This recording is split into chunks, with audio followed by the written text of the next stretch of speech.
Hi there, it's Simon Gray from Career Codex, back with another weekly video.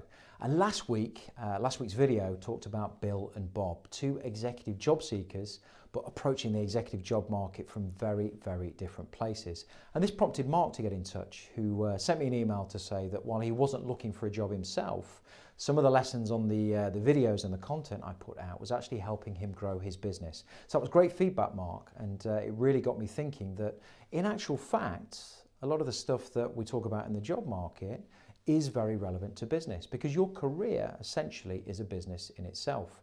And one of the challenges that people face when they come on the job market is that, having recruited for organisations in the past at a senior level, that sometimes that can hold people back, because they believe that because they've recruited before, because they've interviewed before, and whatever else, that will help them navigate the job market successfully. And don't get me wrong, to an extent it does, because knowledge of the executive job market, of course, is an advantage, but there is an important distinction. And there is a big, big difference between being in the job market to hire and on the job market to find your next executive position. And the primary distinction is, of course, it's personal. When you're in the job market as a senior executive, things are happening to you personally. When you're recruiting for an organisation, of course, if you don't find the candidate or whatever else, yes, it impacts you as an individual, but it's also impacting the organisation. So it's a personal experience. And taking rejection, which of course you have to take as part of any job search, can be a difficult thing to do. Second point I wanted to make is that I started my own recruitment company back in September 2008. And it was a couple of weeks before Lehman Brothers collapsed. Timing, I know, is everything, but made this business a success. And one of the things I learned is that some of the strategies and some of the techniques I used to grow my business applied really, really well to the job market and to help people navigate the job market successfully for themselves. So my first book, Super Secrets of the Successful Job Seeker, and also my second book, Super Secrets of Successful Executive Job Search, really takes lessons from both business and observations in the job market to position those to help senior executives navigate their own career and find the job they want, not just the job that they've seen advertised. Last thing I wanted to talk about is that I still work in the recruitment space, not as a consultant or a recruitment director, but as a non-executive director to recruitment businesses. And when I work with my clients, I do three things.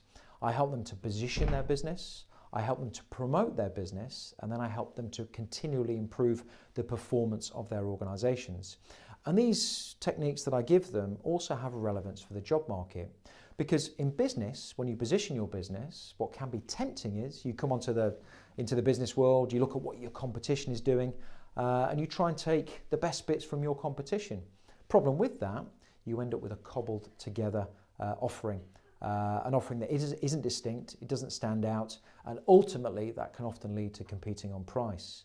And when it comes to the job market, if you go to the job market with a similar message to everybody else, you're sending out your CV, you're only talking to recruitment companies, you're not doing anything else, you're not accessing what I call the hidden market, then of course it can be difficult to stand out because you're positioning like everybody else. And the analogy I use is as a football pitch. You know, there's a football pitch out there, which is the job market, or it's the business world that you operate in, the sector you operate in. Now you have a choice. You can play on that pitch with everybody else, or you can go and find your own pitch. And part of that is about establishing your niche if you're in business, or in the job market is about establishing your unique positioning, your unique offering. The second thing is promotion. So how do you promote what you are, who you are in business and in the job market? And of course, this requires a multitude of different channels. And one of the things I encourage through Career Codex is to promote yourself through multimedia channels, which includes social media, which includes direct approaches to employers, and also using powerful intermediaries called market makers to really stand out from the competition and to get ahead of the market. To get in front of decision makers, not when they've decided to recruit necessarily and when they're out there on job boards and with recruitment businesses, but before they decide to recruit, or when they're tapping into what I call the hidden market and the conversations that they will have. Who do you know, who do you know, who do you know? And this is where they go out to their networks to ask for recommendations and referrals. And that's a very, very important part of promotion, which of course relates to positioning. And then performance.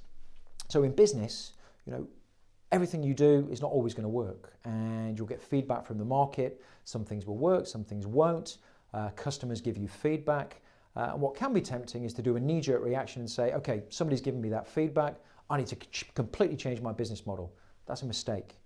If you get the same feedback continually and you have a procedure in place to capture this feedback, and you get the same message and the same theme, then that might be the time to make a change, because that's informing a decision to improve your business, not just based on one opinion, but based on a collective opinion and a collective message over time.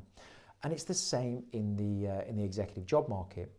You might go on an interview or apply for a position or position yourself in the hidden market, and you might not get the response that you expected. It might not be a favourable response, but that doesn't mean it doesn't work.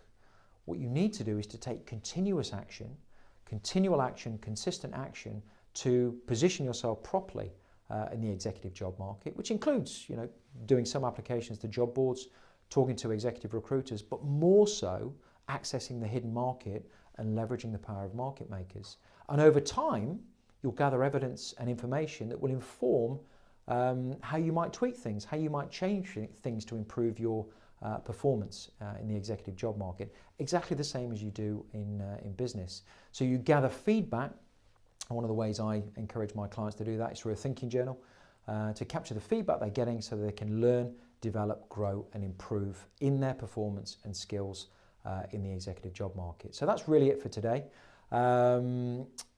If you'd like to read more about this topic, please go to the website careercodex.com/blog. There's a blog post on there. And on the podcast page of the website, you can listen to the podcast where I go into a little bit more detail on this stuff. So if you do have some feedback, if there's a topic you'd like me to cover relating to executive job search or indeed business, then please drop me a line through the website or directly simon.gray@careercodex.com, and it will be great to hear back from you. So until next time, take care, and I'll talk to you soon.